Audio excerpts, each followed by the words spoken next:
भला तो सब भला। रोली की शादी उसके माँ बाप एक आलसी लड़के से करा देते हैं। चलो, रोली की शादी हुई और हमने गंगा नहाई। और क्या, बेटियां तो होती ही हैं बोझ। हाँ, पर अब क्या चिंता, उतार तो दिया बोझ तुमने, अब वो लोग समझे। ससुराल में रोली का पति कहता है, देखो, मैं कोई काम नहीं करता, ये बात तुम्हारे मम्मी पापा को बता दी थी मैंने। अब जो किराया आता है दुकान का, उसी से घर का गुजारा करना है। कभी भूल से भी कोशिश ना करना किसी चीज की डिमांड की। क्या मम्मी पापा को पता था कि आप कोई काम नहीं करते? और क्या, बड़ा अच्छे से पता था। उन लोगों को तो तुम बोझ लगती थी, बोल रहे थे कि बस शादी कर लो और कोई मतलब नहीं है। रोली को यह सुनकर बहुत गुस्सा आता है, लेकिन करती भी तो क्या, क्योंकि वो जानती थी कि उसके माता पिता ऐसे ही हैं। जैसे तैसे रोली दिन काट रही थी। रोली को एक प्यारी सी बेटी होती है। धीरे धीरे वो बड़ी होती है और उसके साथ उसकी जरूरतें भी बढ़ती जाती हैं। सुनिए जी, अब तो सिमी बड़ी हो रही है, उसका स्कूल में दाखिला कराना है। मैंने अब तक तो जैसे तैसे समय काट लिया, लेकिन मैं बच्ची की परवरिश में कोई कमी नहीं रखूंगी। अरे क्या है यार, अब तो लगता है कोई ना कोई काम ढूंढना ही पड़ेगा। अब पति रोज काम की तलाश में जाता और बिना किसी काम के वापस आ जाता।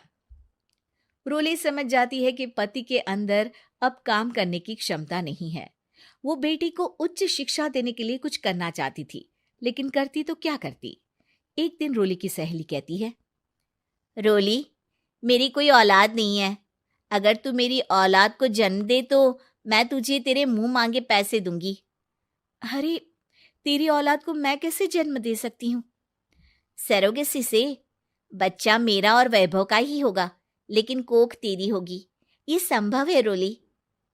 रोली कुछ सोचकर कहती है, मुझे मंजूर है, लेकिन मैं इसका 2 लाख रुपया लूंगी। अरे कोई बात नहीं, मुझे मंजूर है। रोली खुश हो जाती है कि एक बच्चा पैदा करने का उसे 2 लाख रुपया मिलेगा। वो घर आकर पति को बताती है, वो भी खुश हो जाता है। अब क्या था, डॉक्टर के पास जाकर सहेली का बच्चा रोली की कोख में पलने लगता है। मुझे 20,000 चाहिए मेरे बेटी के एडमिशन के लिए। हाँ हाँ ठीक है, मैं उसके एडमिशन से लेकर सारे खर्चे उसके अकाउंट में डाल रही हूँ। रोली की बेटी का एडमिशन हो जाता है। रोली को लगता है कि वो अब सब कुछ ठीक कर देगी। दिन और महीने आगे बढ़ते हैं। अब एक दिन, एक बात कहूँ जी, काश इस बच्चे को मैं रख पाती। मैं अब इससे काफी जुड़ गई हूँ। अरे यार, पता नहीं किसका बच्चा है, अपने पास है ना अपनी मुन्नी। हाँ, लेकिन अब मैं भी इस बच्चे से जुड़ाव फील करने लगी हूँ। लेकिन मैं ये जानती हूँ कि ये मेरा बच्चा नहीं है। दोनों की जिंदगी ठीक चल रही थी, लेकिन कहते ना कि सुख का पल ज्यादा लंबा नहीं होता। एक दिन रोली की सहेली का फोन आता है। रोली, मुझे अब ये बच्चा नहीं चाहिए, मैं अपने पति को छोड़ रही हूँ। अरे लेकिन मुझे पैसों की जरूरत है, बच्चा तुम्हारा है, मैं क्या करूंगी? सहेली बिना कुछ बोले फोन काट देती है, फोन स्विच ऑफ कर देती है। लेकिन रोली के जीवन का तूफान यहीं नहीं रुकता। रोली, मैं इतना भार नहीं उठा सकता। आज पढ़ाई का पैसा मांग रही हो, कल को शादी, कॉलेज और पता नहीं क्या क्या। मैं तुम्हें छोड़ रहा हूँ, अपनी बच्ची उठाओ और निकलो इस घर से। अरे पर मैं कर तो रही हूं ना बच्चे के लिए काम, आप आराम से रहिए ना। क्या काम कर रही हो, देख रहा हूं मैं। ये छोटा शहर है, यहाँ लोगों को बात बनाते वक्त नहीं लगता। तो मैं क्या करूं? ज्यादा पढ़ी लिखी नहीं हूं, कैसे घर के खर्चे चलाऊं? और आप तो काम करना ही नहीं चाहते। हाँ, ना चाहता हूं और ना ही करूंगा। रोली को पति की बात पर काफी गुस्सा आ जाता है। ठीक है, अगर मेरे जीवन में संघर्ष ही लिखा है तो वही सही। इस वक्त पति होने के नाते आपको मेरा साथ देना चाहिए था, लेकिन नहीं, आपने तो इस हाल में मुझे घर से बाहर निकालने की बात कह डाली। देखो, ये सारी फालतू की बातों के लिए वक्त नहीं है मेरे पास। रोली, जिसकी कोख में किसी और का बच्चा था और साथ छोटी सी बेटी, पति का घर छोड़कर रास्ते पर आ जाती है। रोली के पास मायके के सिवा दूसरा कोई रास्ता नहीं होता। अरे रोली कैसी है? कितने दिनों के लिए आई है?